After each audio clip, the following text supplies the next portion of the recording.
عايزين تعرفوا ايه الحكاية؟ يلا بينا.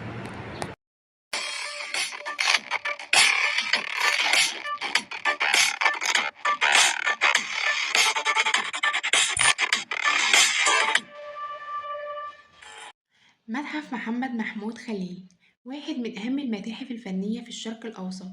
كان بيسكنه السياسي محمد محمود خليل. كان وزير للزراعة وبعدها رئيس لمجلس الشيوخ.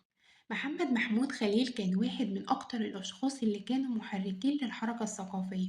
كان عضو فعال جدا في دعم الحركة التشكيلية المصرية من خلال تأسيس لجمعية لمحبي الفنون الجميلة علشان تدعم الفنانين المصريين والأجانب المقيمين في مصر.